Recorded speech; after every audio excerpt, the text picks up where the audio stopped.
दोस्तों नमस्कार, कैसे हैं आप सभी। सुकून एफएम चैनल पर आपका हार्दिक स्वागत है। दोस्तों, सीक्रेट घर जमाई आपको अगर अच्छी लगती है तो ज़्यादा से ज़्यादा लाइक किया करो और शेयर जरूर किया करो। एक प्यारा सा कमेंट भी करके हमें ज़रूर बताया करो कि कहानी आपको कैसी लग रही है। और दोस्तों, जो लोग नए जुड़ रहे हैं वो अपने शहर और अपने गांव का नाम लिखकर हमें ज़रूर भेजें, जिससे हमें पता चले कि आप लोग कहाँ से हमारी कहानी देखते हैं। चलिए, आज के 126वें एपिसोड में आपका फिर से मैं मनदीप स्वागत करता हूं। शुरू करते हैं कहानी। समर ने कियारा की देखभाल के लिए स्काई फेट दानव किंग को बुला लिया था।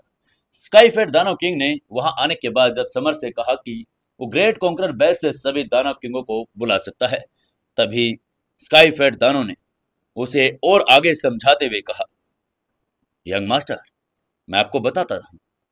Conqueror third master Narendra Bhardwaj ने इंडिया पर शासन किया था। उनके अंडर 10 ग्रेटेस्ट दानव किंगों के पास ब्लड लाइन टोटम भी थी, लेकिन वो अभी तक एक्टिवेट नहीं हुआ था। एक बार ब्लड लाइन टोटम एक्टिवेट हो जाए तो वो ग्रैंड मास्टर किंगडम लेवल में प्रवेश कर जाएंगे। यह सुनकर समर ने एक क्षण के बाद बिल्कुल प्रसन्न हो गया। वो ब्लड लाइन टोटम की अविश्वसनीय पावर को भली भांति जानता था। इससे फाइटर के फाइट्स लेवल्स में और किंगडम को पार करने में क्षमता मिलती थी। समर को पता था कि लायन दानव किंग की छाती पर लायन टोटम था, ग्रीन ड्रैगन दानव किंग की छाती पर ड्रैगन टोटम था, लेकिन उन्होंने अपने टोटम को अभी तक एक्टिवेट नहीं किया था। समर को अब समझ आ गया था, क्योंकि उन्हें अपने टोटम को एक्टिवेट करने के लिए ग्रोट कंकरर बैज की जरूरत थी।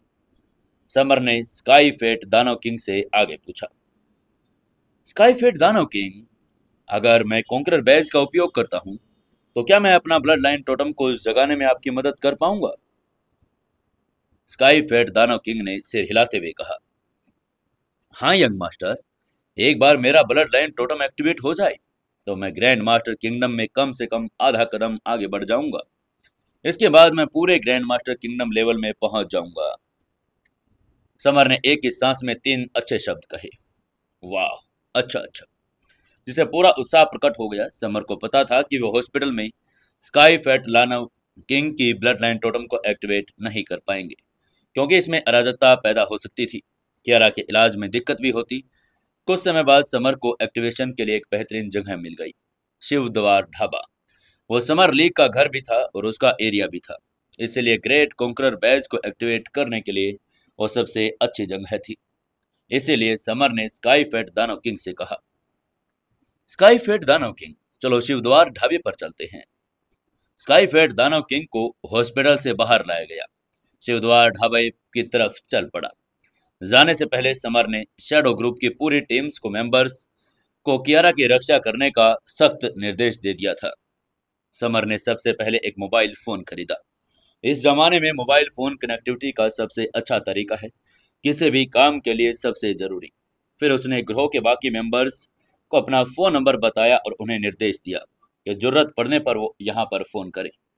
समर तेजी की रफ्तार से गाड़ी चला रहा था। कुछ ही देर में वो शिव द्वार ढाबे पर पहुंच गए। बख्तावर समर लीग के कुछ मेंबर्स को शिव द्वार ढाबे के निचले हिस्से में उनका स्वागत करने के लिए खड़ा था।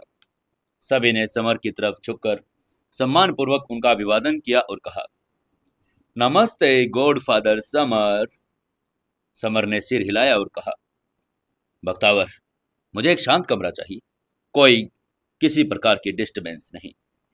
बख्तावर ने सम्मानपूर्वक कहा, जी गॉडफादर समर, क्योंकि उसने समर और स्काई फेट दानव को पीछे के ढाबे पर एक शांत कमरे की तरफ भेज दिया। समर लीग का हेड ऑफिस होने के नाते शिवद्वार ढाबे की जमीन पर सैकड़ों विला बने थे। वह सभी अविश्वसनीय रूप से सुंदर भी थे। सबसे उत्तम विला सबसे पीछे था, जो विशेष रूप से समर के लिए ही बनाया गया था। उसके अलावा वहां कोई भी रहने की हिम्मत नहीं कर सकता था। तभी स्काई फेट दानव किंग आश्चर्यचकित होते हुए बोला, यंग मास्टर, मुझे नहीं पता था कि आप इंदौर में इतने पावरफुल हैं। उनके यंग मास्टर वास्तव में ग्रेट कॉन्करर के पुत्र थे और उनके सब ऑर्डिनेट की संख्या आश्चर्यजनक थी। समर मुस्कुराया बिना कुछ बोले। वो स्काई फेट दानव किंग को अपनी विला में ले गया। वक्तावर बाहर इंतजार करने, दरवाजे पर किसी गार्ड की तरह नजर रखने का ऑर्डर था।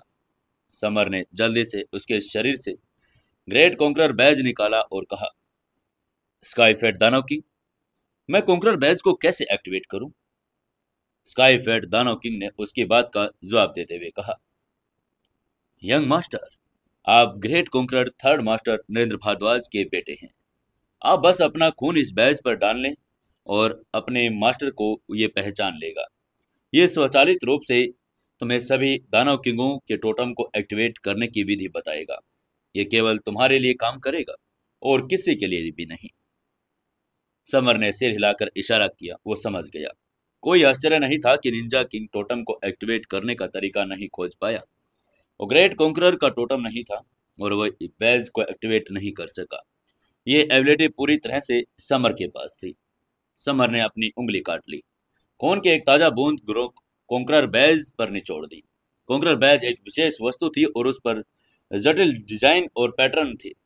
ब्लड को अवशोषित करने के बाद बैज एक काली रोशनी में बदल गया, जो समर की आंखों के माध्यम से उसके दिमाग के अंदर जाने लगी। इस काली रोशनी में 10 ग्रेट दानव किंगों की ब्लड लाइन टोटम को एक्टिवेट करने की सारी जानकारी लिखी हुई थी। हर दानव किंग की एक ब्लड लाइन टोटम थी।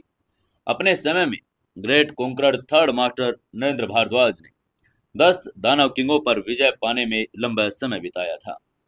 Great conqueror third master Narendra Bhardwaj ने 10 ग्रेट दानव किंगों को टोटम को एक्टिवेट नहीं किया, क्योंकि वो समर के लिए बैज बचाना चाहते थे। वो अपने बेटे को 10 अविश्वसनीय फाइटर्स के साथ छोड़ना चाहते थे। एक पिता का प्यार कितना ग्रेट था। हालांकि कॉन्करर बचपन में ही गायब हो गया था, फिर भी उसके पिता ने उसे कॉन्करर बैज और 10 दानव किंगों जैसी अविश्वसनीय चीजें जरूर ला कर दी थी। 10 ग्रेट दानव किंगों की ब्लड लाइन टोटम एक्टिवेट तकनीकों को मन में महसूस करते हुए समर अविश्वसनीय रूप से भावुक हो गया। ऐसा लगा जैसे उसे अपने पिता की उपस्थिति का एहसास हो रहा हो, एक ऐसी उपस्थिति जो बिल्कुल जानी पहचानी हो। समर ने अविश्वसनीय रूप से भावुक होते हुए फुसफुसाते हुए कहा, थैंक यू पापा। स्काईफेड दानव किंग ने आशा भरी अभिव्यक्ति के साथ कहा, यंग मास्टर, मेरा टोटम काली बिली टोटम है। क्या आप इसकी एक्टिवेशन तकनीक जानते हैं? स्काईफेड दानव किंग 15 साल से अपने ब्लड लाइन टोटम को एक्टिवेट करना चाहता था, लेकिन ग्रेट कॉन्करर ने उसे कहते हुए रिजेक्ट कर दिया था कि वो चाहता है कि उसका बेटा समर इसे सक्रिय करे, ताकि वह भविष्य में समर की रक्षा कर सके। काली बिल्ली ब्लड लाइन टोटम? समर ने सिर हिलाया और कहा, हाँ हाँ जरूर। 10 ग्रेट टोटम में काली बिल्ली आक्रामक पावर में सबसे पावरफुल नहीं थी, लेकिन उसमें प्रबल मानसिक एबिलिटी थी। वास्तविक दुनिया में बिल्लियां मानसिक प्राणी हैं और बेहद चतुर होती हैं, जिनमें ऐसी चीजें देखने की क्षमता होती हैं जो इंसान कभी अपनी आंखों से देख नहीं पाता। काली बिल्ली टोटम भविष्य की भविष्यवाणी करने के लिए स्वर्ग और पृथ्वी से संवाद कर सकती है।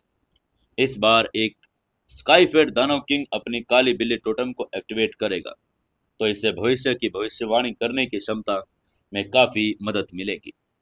तभी समर ने धीरे से कहा, स्काईफेड दानव किंग, अपने कपड़े उतारो और बैठ जाओ। मैं तुम्हारा ब्लड लाइन टोटम को एक्टिवेट करने जा रहा हूं।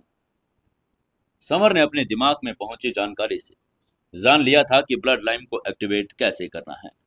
उसे शरीर पर स्पेसिफिक पॉइंट्स को ढूंढना होगा, और ये सामान्य एक्यूपेंचर्स पॉइंट्स बिल्कुल नहीं थे। ये आज की मेडिकल से ज्ञात है कि ये एंशियंट काल से चले आ रहे एक्यूपेंचर्स पॉइंट्स थे, जिन्हें एंशियंट एक्यूपेंचर पॉइंट कहा जाता है। मानव शरीर का अध्ययन एंशियंट काल से ही शुरू हो गया था। एक्यूपेंचर पॉइंट्स मेरिडियाना, मांस, रक्त, हड्डियां और अन्य सभी प्रकार की चीजों के क्षेत्र में अविश्वसनीय रूप से जानकार थे। स्काई फेट दानव किंग नंगा होकर बैठ गया। वो अपनी हालात पर थोड़ा शर्मिंदा भी हो रहा था। समर द्वारा उसके टोटम को एक्टिवेट करने के विचार से वो धीरे धीरे शांत हो गया। समर ने 9 चांदी की सुइयां निकाल ली। अपने दिमाग में ब्लड लाइन एक्टिवेशन के आदेशों का पालन करते हुए उसने स्काई फेट दानव किंग के शरीर के 9 एंशियंट एक्यूपेंचर्स पॉइंट्स पर छेद करके उसके शरीर से रक्त बाहर निकाल दिया। बेशक 9 एंशियंट्स एक्यूपेंचर्स पॉइंट्स को उत्तेजित करने के अलावा एक विशेष मंत्र भी था। समर ने स्काई फेट दानव किंगों को याद रखने के लिए काली बिली टोटम का मंत्र जोर से सुनाते हुए कहा, स्काई फेट दानव किंग, अब मैं आपको वो मंत्र सुनाऊंगा जो काली बिली टोटम को एक्टिवेट करता है। ध्यान से सुने और उसे अच्छी तरह से याद कर ले। मैं स्वर्ग की बिल्ली हूँ, सदा उपस्थित, स्वर्ग और पृथ्वी का संचारक, भविष्य की भविष्यवक्ता, आकाश बिंदु, पृथ्वी बिंदु, देव बिंदु। ऐसा करके उसने पूरा मंत्र उसको सुना दिया। स्काई फेट दानव किंग ने समर का मंत्र दोहरा दिया। उसके शरीर के अंदर एकदम से हलचल मच गई। उसका टोटम अजीब दिशाओं में दौड़ने लगा था, उन रास्तों से अलग जो पहले दौड़ते थे। ब्लड लाइन टोटम का एक एंशियंट रूप था। धीरे धीरे स्काई फेट दानव किंग का ब्लड लाइन टोटम एक्टिवेट हो गया। उसके शरीर का खून उबलने लगा और एक जोरदार आवाज निकली। इसके साथ ही स्काई फेट दानव किंग के शरीर से ऊर्जा का एक विशाल प्रवाह निकला। स्काई फेट दानव किंग की छाती पर एक काली बिल्ली दिखाई देने लगी। ये इतनी जिंदा थी कि बिल्कुल असली लग रही थी, आम काली बिल्लियों से बिल्कुल अलग। इससे एक धूसर आभा भी निकल रही थी, मानो एक एंशियंट काल से आई हो। स्काई फेट दानव किंग के शरीर से एक पावरफुल एनर्जी फूट पड़ी।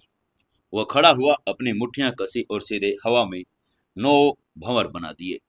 9.5 भंवर ठीक 9,500 किलोग्राम के बराबर थे, और वो ताकत ये थी कि वो एक फाइटर द्वारा ग्रैंड मास्टर किंगडम लेवल में एक पैर रखने के बाद ही प्राप्त की जा सकती थी। विला में ऊर्जा की विशाल तरंगे हर दिशा में फैलने लगी, जिससे फर्नीचर सीधे टुकड़ों में बिखर गया, धूल में बदल गया। समर मुस्कुराते हुए तालियां बजाते हुए बोला, वाह स्काईफेट दानव किंग, अपनी खाली बिली ब्लड लाइन टोटम को सफलतापूर्वक एक्टिवेट करने और हाफ ग्रैंड मास्टर किंगडम तक पहुंचने के लिए तुम्हें बहुत बहुत बधाई। स्काईफेट दानव किंग ने कृतज्ञता से समर के सामने घुटने टेकते हुए कहा, यंग मास्टर, मुझे दूसरा दुनिया का जीवन देने के लिए धन्यवाद। मैं आपकी सेवा में कोई कसर नहीं छोड़ूंगा। खुशी खुशी आपके लिए मर भी जाऊंगा यंग मास्टर। 15 साल पहले स्काईफेट दानव किंग गंभीर रूप से घायल हो गया था, और उसकी शक्ति ग्रैंड मास्टर किंगडम से सीधे हाई हेवन किंगडम तक कम हो गई थी। उसने आशा भी खो दी थी। उसने सोचा था कि वो जीवन भर हाई हेवन किंगडम में रहेगा और उसे दोबारा ग्रैंड मास्टर किंगडम में पहुंचने का मौका बिल्कुल नहीं मिलेगा। उसने कभी कल्पना नहीं की थी कि समर उसकी ब्लड लाइन टोटम को एक्टिवेट करने में उसकी मदद करेगा तथा सीधे हाफ ग्रैंड मास्टर किंगडम में भेज देगा। स्काई फेट दानव किंग ने अब अपने ब्लड लाइन टोटम को एक्टिवेट करने की तकनीक में महारत हासिल कर ली थी। इसके अलावा अब उसके दिमाग में वो शक्ति आ गई थी जिसकी वो तलाश कर रहा था। वो कुछ ही समय में ग्रैंड मास्टर के किंगडम में फिर से प्रवेश कर सकता था, और उसे यह स्पष्ट था कि इस गति से वो एक बार फिर अपने पराक्रम के शीर्ष पर पहुंच जाएगा। स्काईफेट दानव किंग भी जानता था कि यह सब उसे उसके यंग मास्टर ने दिया है। उसके यंग मास्टर के बिना ये बिल्कुल भी संभव नहीं हो पाता कि वो अपनी ताकत को दोबारा पा सकता था। कभी भी जिंदगी में वो अपना टोटम एक्टिवेट नहीं कर पाता। तभी समर ने उसकी तरफ देखते हुए कहा, स्काईफेट दानव किंग, चलो जल्दी से उड़ जाओ।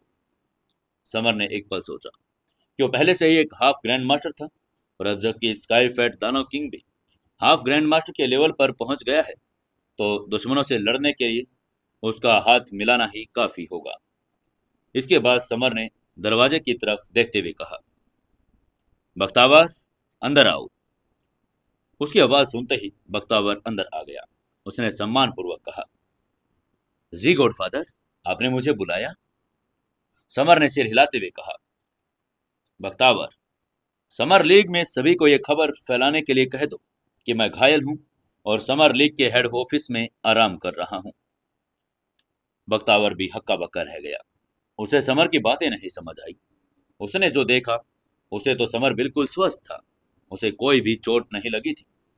लेकिन ऐसा उसने क्यों कहा कि उसे चोट लगी है? तब स्काईफेट दानव किंग ने मोहे सिकोड़ते हुए ठंडे स्वर में कहा, क्या क्या तुमने सुना नहीं? यंग मास्टर जो कह रहे हैं चुपचाप वही करो बख्तावर।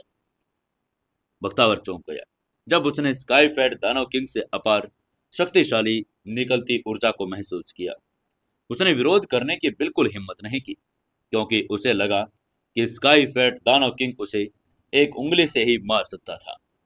बख्तावर ने सिर हिलाते हुए कहा, जी गॉडफादर समर, मैं तुरंत आपके आदेश का पालन कर रहा हूं। और यह कहने के बाद वो खबर फैलाने के लिए चला गया। इसके बाद समर ने स्काई फेड दानव किंग को देखते हुए कहा, स्काई फेड दानव किंग, क्या आप मेरे इरादों के बारे में जानते हैं?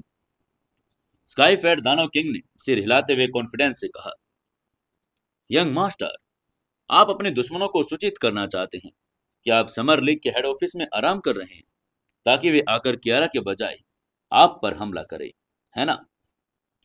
समर ने ठंडी हंसी हंसते हुए कहा, सही है, बिल्कुल सही। अगर मैं हॉस्पिटल में जाऊंगा तो वहां किसी से फाइट होगी, तो कियारा को चोट लग सकती है।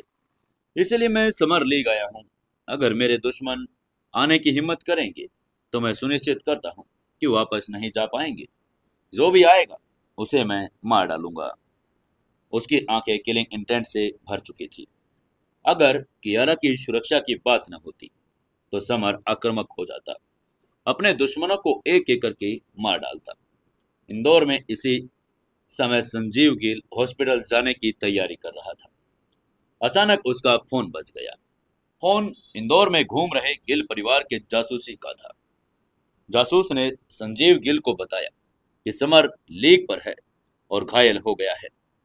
उसकी बात सुनकर संजीव गिल ने व्यंग करते हुए कहा, समर, परिवार हेड ने तुम्हें मारने के लिए कहा था। मैं आ रहा हूं, तैयार हो जाओ। उसका चेहरा गुस्से से भरा हुआ था और आंखें किलिंग इंटेंट से। वो सीधे समर लीग की तरफ अब चल पड़ा था। उसी समय वशिष्ठ परिवार के Rajiv Vashishtha, iron fist sect के एल्डर संदीप सिंगला को भी यह सूचना मिल गई। उन्होंने भी दिशा बदल ली और अब वो लोग समर लीग की तरफ चल पड़े थे। इंदौर में समर लीग ने ये 3 एंशियंट मार्शल आर्ट परिवारों के महारथियों का एक साथ आना बहुत बड़ी बात थी, जिसने पूरे मार्शल आर्ट जगत को हिला कर रख दिया था। संजीव गिल, राजीव वशिष्ठ और सिंगला सभी ऑर्थोडॉक्स 81 ग्रैंड मास्टर्स में से एक थे। Half grand masters ranking list में अपने लो लेवल रैंकिंग के बावजूद भी वो बहुत ज्यादा पावरफुल थे। आने वाली फाइट पूरे एंशियंट मार्शल आर्ट वर्ल्ड को हिला कर रख देगी। हर कोई 3 हाफ ग्रैंड मास्टर्स और समर के बीच ये होने वाली फाइट का बेसब्री से इंतजार कर रहे थे। उम्मीद कर रहे थे कि वो उसे मार डालेंगे। कुछ एंशियंट्स परिवार सेक्ट्स ने अपने गुप्तचर भी भेजे थे। समर लेक के पास वो लोग पहुंच चुके थे और अपनी दूरबीनों से फाइट का नजारा देखने के लिए बिल्कुल तैयार थे। खास तौर पर वो संजीव गिल और बाकियों के हाथों समर की क्रूर मौत को देखना चाहते थे। समर लेक के आसपास की हवा खास तौर पर भारी हो चुकी थी, मानो सभी को किसी आसन्न विनाश का आभास हो रहा था। ये जगह कई लोगों से अब घिरी हुई थी। सभी पावरफुल ध्वनियां उत्सर्जित कर रहे थे। समर लीग साधारण लोगों से बनी थी और वो ज्यादा से ज्यादा स्ट्रीट फाइटर्स में माहिर थे। उन्हें साधारण मार्शल आर्ट तकनीकों की ही नॉलेज थी। वे बॉक्सिंग जैसी चीजों के बारे में जानते थे, लेकिन एंशियंट मार्शल आर्ट फाइटरों के बारे में वो लोग कुछ भी नहीं जानते थे। हालांकि वे इन लोगों की अपार पावरफुल एनर्जी को महसूस तो कर सकते थे। तभी समर को बख्तावर की हांफते हुए आवाज सुनाई दी, गॉडफादर समर, गॉडफादर समर, एक बुरी खबर है। समर लेक के आसपास बहुत सारे जासूस हैं। वे सब अपनी ताकत को शो कर रहे हैं। हम उन्हें डराकर भगाना चाहते थे, लेकिन उन्होंने एक ही थप्पड़ में हमारे 1 दर्जन लोगों को हरा दिया।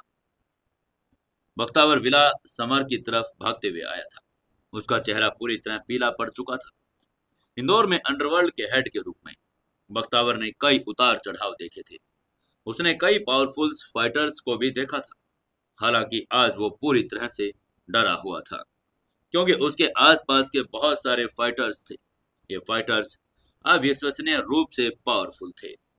तभी समर ने हैरान होते हुए बख्तावर से पूछा, बख्तावर, क्या उन्होंने समर लीग के लोगों को मार डाला? बख्तावर ने उसकी बात का जवाब देते हुए कहा, गॉडफादर समर, उन्होंने हमारे आदमियों को मारा नहीं है, बस उन्हें घायल किया है। उन्होंने कहा कि वो यहाँ हाफ ग्रैंड मास्टर्स के बीच की लड़ाई देखने के लिए आए हैं और कुछ भी नहीं। समर ने हाथ हिलाते हुए कहा, ठीक है, सारे आदमियों से कहो कि वो उन पर ध्यान दे। वे सभी अलग अलग ancient martial art fighters force के द्वारा भेजे गए जासूस हैं। समर को पता था कि उसने बख्तावर से अपनी चोटी की खबर फैलाने के लिए कहा था, तो कई एंशिएंट मार्शल आर्ट पावर्स आएंगे। आखिरकार वो एंशिएंट मार्शल आर्ट परिवार और सेक्स के कई फॉलोअर्स के हालिया मर्डर्स के साथ मार्शल आर्ट वर्ल्ड का एक उभरता हुआ सितारा बन चुका था। बेशक उन्होंने इन जासूस के आने का स्वागत किया।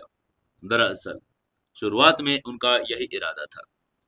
समर इन सभी पावर्स के सामने अपने दुश्मनों को आजमाना भी चाहता था। वो बाकी मार्शल आर्ट वर्ल्ड को शैडो किंग की अपार पावर्स के बारे में बता देना चाहता था। अगर किसी ने उसके रास्ते में आने की हिम्मत की तो उसे अपनी जान से हाथ धोना पड़ेगा। समर प्रतिष्ठा स्थापित करना चाहता था और वो ऐसा अपने दुश्मनों की लाशों के ऊपर से गुजर कर ही कर सकता था। अचानक उसको समर लेक के नीचे एक दहाड़ सुनाई दी। समर, मैं गिल परिवार से संजीव गिल हूं, बाहर आ जाओ और अपनी मौत का सामना करो। ये आवाज इतनी तेज थी कई किलोमीटर से लोग सुन सकते थे।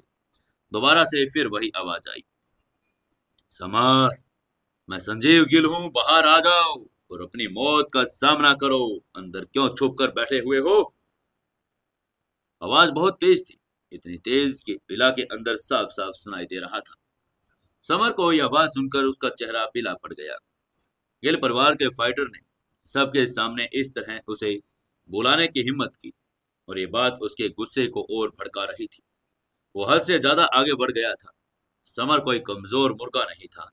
चूंकि दुश्मन अब आ चुका था, इसलिए वो फाइट से बचने वाला नहीं था।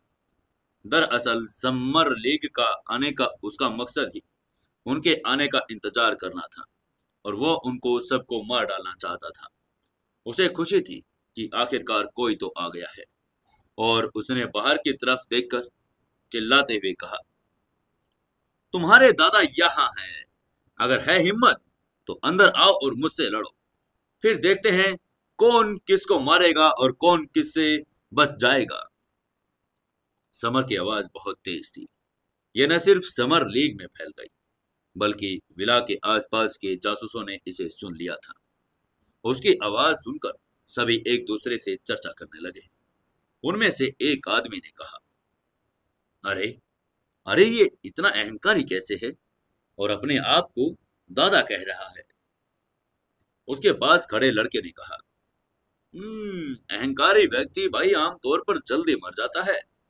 संजीव गिल 81 एंशिएंट ग्रैंड मास्टरों में से एक है। 15 साल पहले वो अविश्वसनीय रूप से पार होने के कारण फेमस हुए थे और ये उसको ऐसे बोल रहा है, इसको शर्म आनी चाहिए। पहले वाले आदमी ने सिर हिलाते हुए कहा, हाँ तुम सही कह रहे हो भाई, मैंने सुना है कि वो बहुत ही कम फाइट हारता है। बस एक बार वो great conqueror third master Narendra Bhardwaj से हारा था। इसके अलावा मैंने उसे कभी हारते हुए नहीं सुना। दूसरे लड़के ने उसकी बात का जवाब देते हुए कहा, हाँ भाई, अब मुझे लगता है भाई समर का तो अंत हो गया। संजीव गिल उसे 2 हिस्सों में बांट देगा। आसपास के लोग संजीव गिल पर बहुत भरोसा करते थे, समर का मजाक उड़ाने लगे। ये सुनकर समर लीग के मेंबर्स गुस्सा हो चुके थे। वे उन सबको सबक तो सिखाना चाहते थे, लेकिन बेचारे क्या करते। ये सभी एंशिएंट फाइटर थे, बहुत ज्यादा ताकतवर। बस वो अपना गुस्सा छुपा ही सकते थे। समर का ये दावा सुनकर कि ये उनका दादा है, संजीव गिल का चेहरा गुस्से से काला पड़ गया। उसकी आंखें ठंडी रोशनी से चमक उठी थी। वो समर से 20 साल बड़ा था, समर की चाचा के उम्र का। इसलिए जब समर ने खुद को संजीव गिल का दादा कहा तो संजीव गिल इतने गुस्से में भर गया उसको जैसे फेफड़े ही फटने वाले हों। संजीव गिल ने गुस्से में कहा, समर, तुमने मेरा अपमान करने की हिम्मत कैसे की? मैं तुम्हें मार डालूंगा। संजीव गिल का शरीर अविश्वसनीय रूप से विशाल था। जब भी वो गुस्से में होता तो उसकी घनी काली भौहें उलट जाती, जिससे वो विशेष रूप से हिंसक दिखाई देने लगता था। संजीव गिल ने अपने दाहिने पैर की फोर्स का प्रयोग किया और समर के विला के एंट्री गेट की तरफ छलांग लगा दी तथा उसने 1 मीटर चौड़े पत्थर को सीधे कुचलकर राख में बदल दिया था। बेशक हाफ ग्रैंड मास्टर किंगडम्स के फाइटर्स असल में उड़ते नहीं थे, बल्कि वे हवा में चलते थे। उन्हें बस अपने पैर के अंगूठे से एक चट्टान को धक्का देना होता था और फिर उन्हें स्पीड ग्लाइड करने में मदद मिलती थी। संजीव गिल बहुत तेज था। उसके हर कदम से एक ठोस चट्टान कुचली जा रही थी। संजीव गिल कुछ ही सेकंड में एंटर गेट के अंदर पहुंच गया। इस समय समर ने अपने हाथ पीछे रखे हुए थे। स्काई फैट दानव किंग उसके बगल में खड़ा था और ठंडे मन से संजीव गिल को देख रहा था। संजीव गिल ने उपहास करते हुए कहा, ओह समर, तुमने हमारे यंग मास्टर आशीष गिल को मारने की हिम्मत की। मैं तुम्हारा सिर काट दूंगा और आशीष का बदला लूंगा। उसकी आंखें ठंडी हो गई। उसकी बात सुनकर समर हल्के से मुस्कुराया और बोला, हाँ, तुम सिर्फ half grand master kingdom level के हो, तो तुम इतने अहंकारी कैसे हो सकते हो? क्या तुम जल्द ही मरना चाहते हो? उसकी आंखें तिरस्कार से भरी हुई थी। समर भी एक हाफ ग्रैंड मास्टर के किंगडम में अब पहुंच चुका था। इसके अलावा वो अपने किंगडम में अजय था। स्वाभाविक रूप से उसे संजीव गिल से कोई खतरा नहीं था। तभी संजीव गिल ने ठंडी हंसी हंसते हुए कहा, समर, अहंकार तुम्हें तेजी से मौत की तरफ ले जाएगा। मैं तुम्हारा सिर काटने के लिए अपने बड़े ब्लेड का इस्तेमाल करूंगा और तुम्हें चुटकी बजाते ही मार डालूंगा। तभी उसने अपना ब्लेड निकाल लिया और समर की तरफ चला दिया। भला ब्लेड 1 मीटर लंबा था। यह बहुत चौड़ा था। उसमें 5 उंगलियां समा सकती थी। यह सामान्य बड़े चाकियों से भी कहीं ज्यादा चौड़ा था। इसका पूरा शरीर पूरी तरह से काला था, जो महीन लोहे और उल्का पिंडों से बना हुआ था। यह न सिर्फ पावरफुल था बल्कि अविश्वसनीय रूप से मजबूत भी था। स्काई फैट दानव किंग ने समर की तरफ झुकते हुए सम्मान पूर्वक कहा, यंग मास्टर, ये सिर्फ गरीब परिवार का एक एल्डर संजीव गिल है। प्लीज मुझे इसके साथ लड़ने दीजिए ना। समर के सेवक के रूप में स्काई फेट दानव किंग का काम अपने यंग मास्टर के लिए समस्याओं को खत्म करना था। अपने यंग मास्टर द्वारा अपने टोटम को एक्टिवेट करने के बाद उसने अभी तक यंग मास्टर को ठीक से धन्यवाद भी नहीं दिया था। अब जबकि संजीव गिल आ गया था तो यह उसके लिए अपनी क्षमताओं को साबित करने का सही समय था। उसकी बात सुनकर समर ने भी अपना हाँ में सिर हिला दिया और कहा, हाँ हाँ क्यों नहीं, चलो आगे बढ़ो। समर ने स्काई फैट दानव किंग की ताकत पर पूरा भरोसा कर लिया था। आखिरकार वो 15 साल पहले ग्रैंड मास्टर किंगडम का एक फाइटर था। चोटों के कारण उसका लेवल तो कम हो गया था। समर ने उसे हाफ ग्रैंड मास्टर किंगडम में वापस लौटने पर मदद की। उसकी एबिलिटीज संजीव गिल के समान की होनी चाहिए थी। स्काई फेट दानव किंग को सबसे अलग बनाने वाली बात थी ग्रैंड मास्टर लेवल की मार्शल आर्ट तकनीकों के अभ्यास का उनका पिछला एक्सपीरियंस। वो अनगिनत फाइट्स में शामिल रहा था और खुद बहुत पावरफुल था। समर के लिए किसी और को लड़ता देखकर संजीव गिल का चेहरा काला पड़ गया। उसने गुस्से में चिल्लाते हुए पूछा, ऐ, कौन हो तुम? मैं यहाँ हूँ और समर को मारने के लिए आया हूँ। चुपचाप तुम मेरे रास्ते से हट जाओ, नहीं तो तुम अपनी मौत को बुला लोगे। उसकी बाहरी भौहें सिकुड़ गई थी, जिससे उसका गुस्सा भी जाहिर हो रहा था।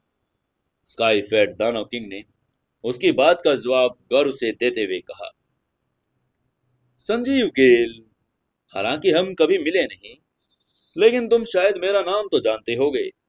मैं स्काई फेट दानव किंग हूँ, ग्रेट कॉन्करर के अंडर नोवा दानव किंग।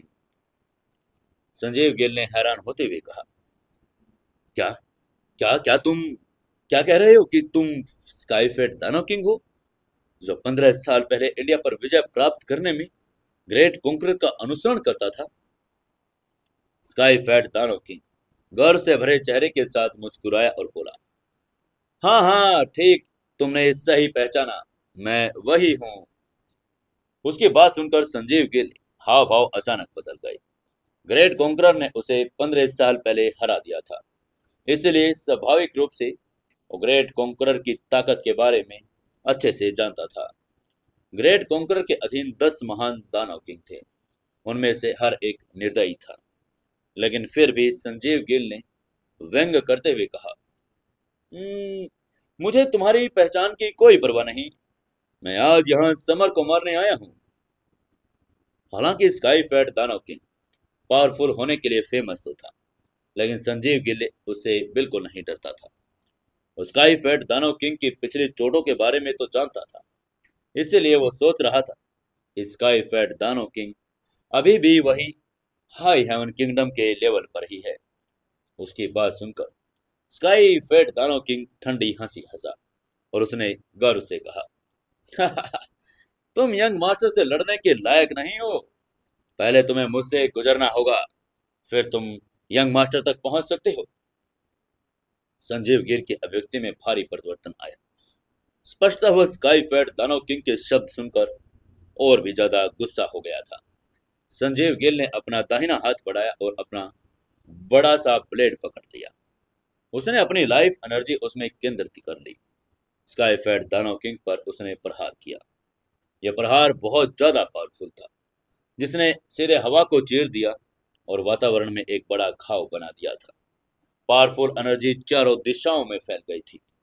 पास के समर लीग के मेंबर्स से टकराकर उन्हें गिरा भी दिया था। हालांकि स्काई फैट दानव किंग पूरी तरह से शांत था, बिना किसी घबराहट के।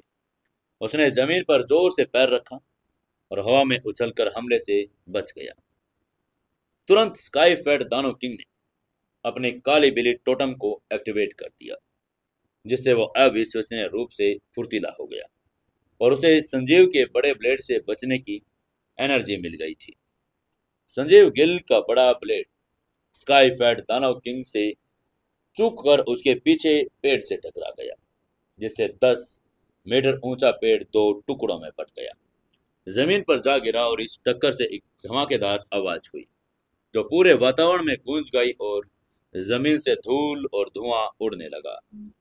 समर उन दोनों के आसपास ही खड़ा चुपचाप लड़ाई देख रहा था। उसने लड़ाई में हिस्सा नहीं लिया, क्योंकि वह स्काई फैट दानव किंग की ताकत को देखना चाहता था। समर चुप रहना चाहता था, लेकिन दूसरों ने उसे इसकी इजाजत नहीं दी। तभी उसको दो और किलिंग इंटेंट से भरी हुई आवाजें सुनी। मैं मुंबई से वशिष्ठ परिवार से राजीव वशिष्ठ हूँ। समर, बाहर आ जाओ और अपनी मौत के लिए मेरे सामने घुटने टेक दो। यह आवाज संजीव गिल से भी अधिक अभिमानी थी। राजीव वशिष्ठ की आवाज के बाद एक और गर्व से भरी हुई आवाज आई। मैं आयरन फिस्ट सेक्ट का एल्डर संदीप सिंगला हूं। समर, आत्मसमर्पण कर दो, मेरे साथ आयरन फिस्ट सेक्ट चल लो। हमारे स्वामी तुम्हें कढ़ाई में भूनना चाहते हैं। राजीव वशिष्ठ और संदीप सिंगला की बातें सुनकर समर का चेहरा काला पड़ गया और आंखें ठंडी हो गई। सरासर अहंकार ये दोनों आदमी संजीव गिल से भी ज्यादा अहंकारी थे। राजीव वशिष्ठ ने समर को उसके सामने घुटने टेक कर मौत स्वीकार करने के लिए कहा और संदीप सिंगला तो उसे जिंदा पकड़कर आयरन फिस्ट सेक्ट में वापस लेकर जाकर उसकी कढ़ाई में भूनना चाहता था। समर पूरी तरह से गुस्से में था। इस वक्त उसके दिल में एक जलती हुई आग थी, जिसे उसे बुझाना था। उसने उन्हें उनके अहंकार की सजा देने का फैसला कर लिया था। तभी समर ने अहंकार से कहा, राजीव वशिष्ठ, संदीप सिंगला, तुम्हारे दादाजी समर लीग में तुम्हारा इंतजार कर रहे हैं। अरे बेकार इंसानों, ऊपर आओ और अपनी मौत का सामना करो। उसका ये भयानक रूप से चेहरा ठंडा था और वो लोग डराने धमकाने का खेल खेल सकते थे। समर की बातों ने न सिर्फ राजीव वशिष्ठ और संदीप सिंगला को स्तब्ध कर दिया, आसपास के लोगों को भी हैरान कर दिया था। सबने सोचा कि अब तो समर बिल्कुल पागल हो चुका है। एक आदमी ने चौंकते हुए कहा, ओह हे भगवान, क्या मैंने सही सुना? समर ने अब वास्तव में राजीव वशिष्ठ और संदीप सिंगला को बेकार इंसान कहा है। वो उनको अपना पोता मानता है। ऐसा क्या है इस अहंकारी समर में? क्या वो सच में मरना चाहता है? तभी एक और आदमी ने हैरानी भरी आवाज में कहा, राजीव वशिष्ठ और संदीप सिंगला, ये दोनों half grand master kingdom level पर हैं। क्या समर का दिमाग खराब है या वो खुद खुशी करना चाहता है जो ऐसे बोल रहा है? पागल लड़के। आसपास बैठे लोग अपनी अपनी बातें कर रहे थे। वे समर को अब दया से देखने लगे थे, मानो वो पहले से ही एक लाश हो जो अगले ही पल मर जाने वाली हो। उसको ऐसा सोचने के कारण अपने ही थे। राजीव वशिष्ठ और संदीप सिंगला दोनों ही मार्शल आर्ट फाइटर्स की दुनिया में बहुत मशहूर थे। उनकी प्रसिद्धि इतनी थी कि कुछ दशक पहले वो बहुत ज्यादा रेप्यूटेड थे। इंडिया की पॉपुलेशन बहुत बड़ी थी, एक बड़ा हिस्सा मार्शल आर्ट सीखता था, लेकिन लेवल केवल कुछ लोग ही सच्चे एंशियंट ग्रैंड मास्टर्स थे। और ये दोनों लोग उस लिस्ट का हिस्सा थे जो उनकी ताकत का प्रमाण था। लेकिन अब समर एक 20-30 साल का नौजवान उन्हें बेकार इंसान कह रहा था। क्या वो पूरी तरह से पागल हो गया था? कुछ साल पहले जब राजीव वशिष्ठ मशहूर हुआ था, तब समर अपनी माँ का दूध पीता होता। सभी लोग सोचते थे कि समर एक बेकार व्यक्ति है, लेकिन ऐसा इसीलिए था क्योंकि वे असली ताकत के बारे में उसकी जानते ही नहीं थे। समर की सुनने की पावर तो बहुत अच्छी ही थी, इसीलिए वो अपने आसपास के लोगों की हर बात को बड़े सुन सकता था। हालांकि वो इससे विचलित नहीं हुआ, क्योंकि वो जानता था कि बातें ही तो बातें हैं।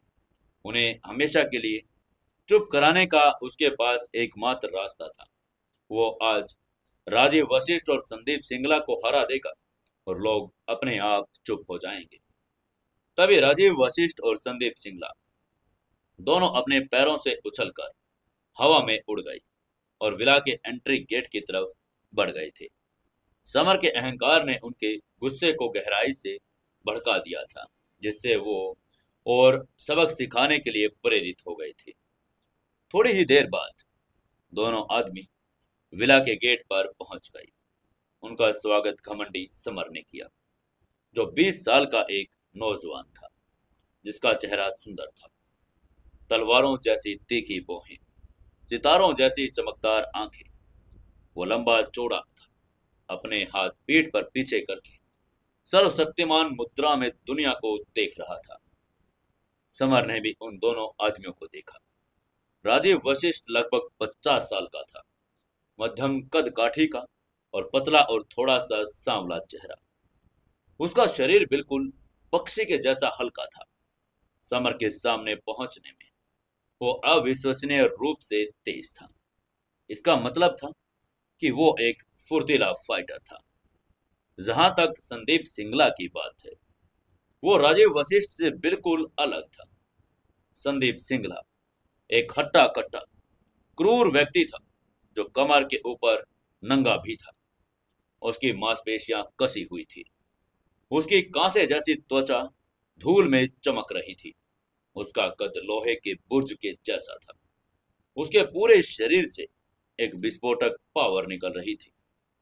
Sandeep Singla iron fist sect के एक एल्डर में से एक था, जो बहुत पावरफुल प्रैक्टिस में माहिर था।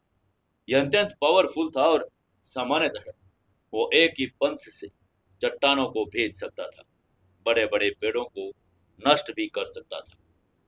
राजीव वशिष्ठ और संदीप सिंघला की पावरफुल उपस्थिति से आसपास के सभी लोग कांप उठे। ये हाफ ग्रैंड मास्टरों की पावर थी, बिल्कुल ही भयानक। तभी समर ने दोनों आदमियों की तरफ देखते हुए आत्मविश्वास से कहा, ओह अरे कूड़ो, तुम दोनों एक ही समय मुझसे क्यों नहीं लड़ते? इस तरह मुझे तुम दोनों को एक एक करके मारना नहीं पड़ेगा। उसकी बात सुनकर राजीव वशिष्ठ और संदीप सिंगला दोनों गुस्से से लाल हो गए। समर ने पहले भी उन्हें कूड़ा कहा था, अब वो फिर से उन्हें कूड़ा कह रहा था। वे गुस्से में आग बबूला हो गए थे, उनकी खाल उधेड़ने की इच्छा करने लगे। राजीव वशिष्ठ और संदीप सिंगला ने एक दूसरे को देखा और धीरे से कहा, चूंकि तुम मरना चाहते हो, इसलिए हम तुम्हारी ये रिक्वेस्ट एक्सेप्ट करते हैं। समर की तरफ उन्होंने चलना शुरू कर दिया। हाफ ग्रैंड मास्टर किंगडम के सभी फाइटर्स का अपना अपना अलग अलग अभिमान था। दोनों शुरू में समर से अलग अलग फाइट करना चाहते थे, लेकिन सामने समर के अहंकार से गुस्सा हो गए थे। उन्होंने उस पर एक साथ हमला करने के लिए फैसला कर ही लिया था। उन दोनों आदमियों को अपनी तरफ आता हुआ देखकर समर हल्के से मुस्कुराया। उसका चेहरा पूरी तरह से शांत हो गया था। समर की प्रैक्टिस हालांकि अधूरी तो थी, लेकिन फिर भी उसे अपने ही किंगडम्स के फाइटर्स के बीच वो अजय बना देती थी। उसके पास दो हाफ ग्रैंड मास्टरों को हराने के लिए बहुत अधिक पावर थी। तभी वो राजेश वशिष्ठ ने दहाड़ते हुए कहा, बवंडर पाम! और ये चिल्लाते हुए उसने अपनी दाहिनी हथेली पर प्रहार कर दिया। उसकी लाइफ एनर्जी ने हवा में एक बवंडर पैदा कर दिया, जो अत्यंत पावरफुल था, और वो अपने रास्ते में आने वाले सभी चट्टानों और पेड़ों को नष्ट और कुचल रहा था। ये दृश्य देखकर सभी दंग रह गए थे। ये ग्रैंड मास्टर किंगडम की एक प्रारंभिक मार्शल तकनीक थी। राजीव वशिष्ठ ने पहले भी इस तकनीक का इस्तेमाल हाई हेवन के 36 फाइटरों को एक साथ हराने के लिए किया था, जिससे वो ग्रैंड मास्टर लिस्ट में 80वें फाइटर बन चुके थे और मार्शल आर्ट फाइटर वर्ल्ड में अपनी फेमस और स्ट्रॉन्गेस्ट उन्होंने स्थिति को अपना लिया था। आसपास की एंशियंट ताकतें और भी ज्यादा डर गई थी। उनमें से कई ने पहले भी इस तकनीक से अपने लोगों को खो दिया था। अब राजेश वशिष्ठ को एक बार फिर बवंडर पाम का इस्तेमाल करता हुआ देखकर उनके चेहरे डर से भर चुके थे। तभी संदीप सिंगला ने भी दहाड़ते हुए कहा, आयरन फिस्ट! उसने अपना दाहिना हाथ आगे बढ़ाया, जिससे हवा में विस्फोट हो गया। मुट्ठी के आकार में हवा का एक झोंका बन गया, जो समर से जा टकराया। आसपास के लोग एक बार फिर दंग रह गए। उनमें से कुछ ने चर्चा करते हुए कहा, अरे अरे बाप रे, ये तो किंगडम ग्रैंड मास्टर की शुरुआती मार्शल तकनीक है। संदीप सिंगला ने पहले भी इस तकनीक का इस्तेमाल 36 हाई हेवन के फाइटर्स को हराने के लिए किया था, जिससे वो ग्रैंड मास्टर लिस्ट में 80वें नंबर पर आ गए।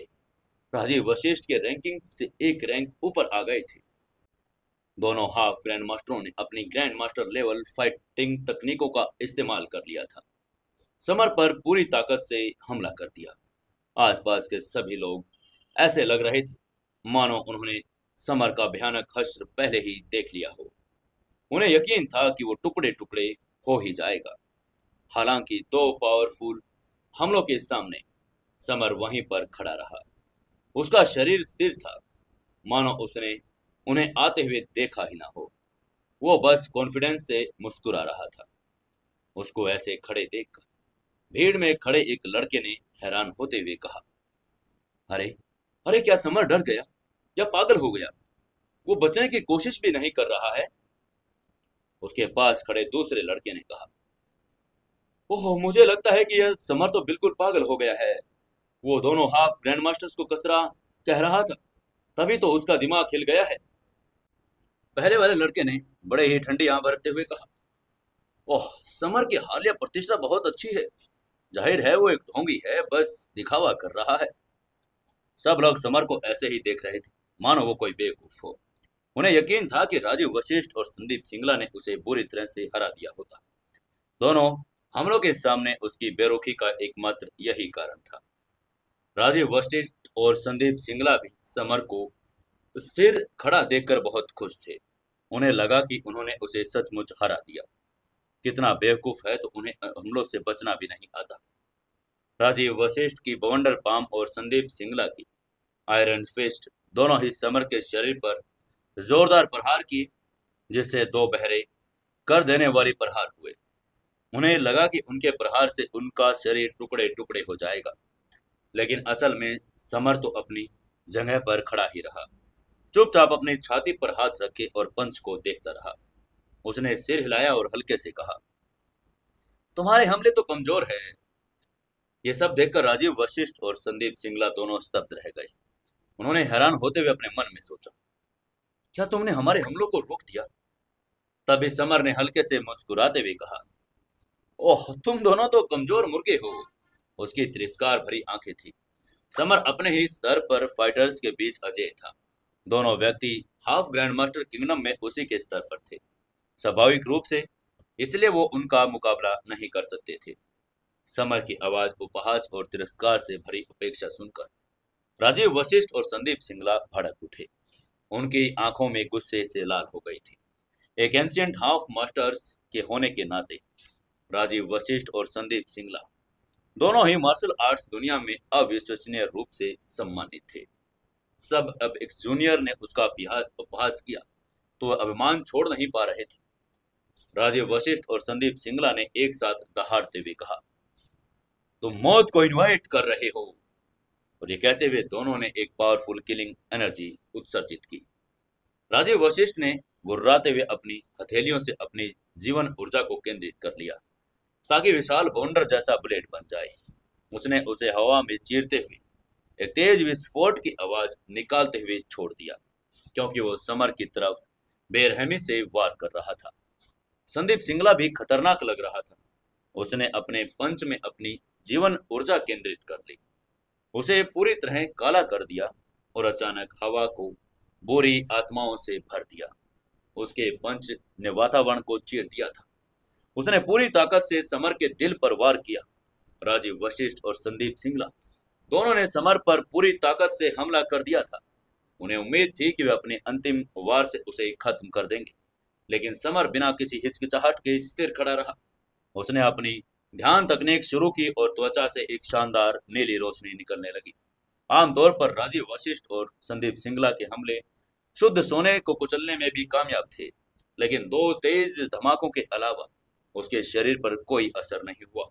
राजीव वशिष्ठ और संदीप सिंगला दोनों के चेहरे अचानक बदल गए और वो डर के मारे चिल्लाने लगे। उन्होंने डरते हुए कहा, क्या समान किंगडम में अजय था? वो दोनों हाफ ग्रैंड मास्टर किंगडम के फाइटर थे, इसलिए स्वाभाविक रूप से उन्होंने उसी किंगडम की पौराणिकता अजयता के बारे में सुना था। लेकिन वो क्षमता ट्रू मार्शल एम्परर तकनीक की प्रैक्टिस करने वालों में ही होती थी। क्या ये संभव था कि वो ट्रू मार्शल एम्परर तकनीक से आया हुआ समर था? नहीं नहीं, ये संभव नहीं है। इंडिया की मार्शल आर्ट दुनिया की ट्रू एम्परर मार्शल आर्ट तकनीक बहुत पहले लुप्त हो चुकी थी। वर्तमान में सबसे अच्छी ग्रैंड मास्टर किंगडम की मार्शल आर्ट तकनीकों में से एक थी। समर की आंखों में आश्चर्य के भाव थे। उसे नहीं लगता था कि दोनों ने एक स्तर पर अजयता का ज्ञान होगा। एम्परर फाइट की तकनीक की बात तो छोड़ दीजिए, लेकिन ये बात मायने नहीं रखती थी, क्योंकि उनकी किस्मत में उसके हाथों मौत लिखी थी। समर ने अपनी हथेली बढ़ाकर राजीव और वशिष्ठ और सिंगला के चेहरे पर थप्पड़ जड़ दिए। उसके दोनों गाल तुरंत लाल हो गए। उन्होंने चक्कर आने लगे। एंशिएंट हाफ ग्रैंडमास्टर किंगडम स्तर का हिस्सा होने के नाते दोनों ने आमतौर पर बहुत सम्मान दिया था। उन्हें पहले भी किसी ने थप्पड़ नहीं मारा था। आसपास के लोग एक बार फिर से चर्चा करने लगे थे। एक लड़के ने हैरानी भरी आवाज में कहा, अरे हे भगवान, क्या मेरी आंखें धुंधली हो गई? क्या समर ने अभी उन दोनों को थप्पड़ मारा? पास खड़े लड़के ने कहा, अरे हाँ, बिल्कुल सही देखा तुमने। समर बहुत पावरफुल है, उसने उन दोनों को थप्पड़ मार दिया। पहले वाले लड़के ने कहा, शैतान शैतान, ये समर तो पूरा शैतान है। आसपास के लोग भी चर्चाओं में भर गए थे। समर को सदमे भरी आंखों से देख रहे थे, यहाँ तक कि वे तब भी इतने सदमे में नहीं थे जब उन्हें पता चला कि उनकी पत्नियां उन्हें धोखा दे रही है। राजीव वशिष्ठ और संदीप सिंगला दोनों ही हाफ ग्रैंड मास्टर थे, कोई साधारण मार्शल आर्ट फाइटर नहीं थे। वे हाफ ग्रैंड मास्टरों की लिस्ट के फाइटर थे, हालांकि लिस्ट में उनका स्थान सबसे नीचे था। फिर भी मार्शल आर्ट संप्रदाय उनकी बहुत प्रशंसा करते थे। उन दोनों आदर्शों के जीवन रूप से थप्पड़ खाते थे। उनके कुछ प्रशंसकों को लगा कि उनकी दुनिया उलट हो गई, उनके दिल टूट गए। संजीव गिल और स्काई फेट दानव किंग ने अपनी लड़ाई रोककर पड़ोसी की लड़ाई में अवलोकन किया। दोनों ही समर के थप्पड़ों से स्तब्ध होकर मुंह खोले खड़े थे। संजीव गिल का चेहरा भाव शून्य था। Ancient martial arts grand master की लिस्ट में उसका स्थान 69वां था। हालांकि राजीव वशिष्ठ और संदीप सिंगला से उसका स्थान ऊंचा था, लेकिन अगर उन्हें इतनी आसानी से हराया जा सकता था तो उसे भी हराया जा सकता था। यहाँ तक स्काई फैट दानव किंग की बात है, वो स्तब्ध था और उसे उम्मीद बिल्कुल टूट चुकी थी, जिससे वो अवाक रह गया था। अभी कुछ देर पहले वो समर की दो हाफ ग्रैंड मास्टर से लड़ने की क्षमता को लेकर चिंतित था।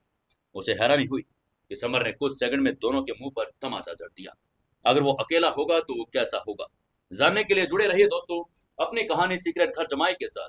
कहानी को ज्यादा से ज्यादा लाइक करें, शेयर करें और कमेंट जरूर से जरूर करें। अपने दोस्तों तक भेजें और अपना रिव्यू दे, एक प्यारा सा कमेंट करके बताएं कि कहानी कैसी लग रही है। चलिए जल्दी से लाइक शेयर कमेंट कर दीजिए।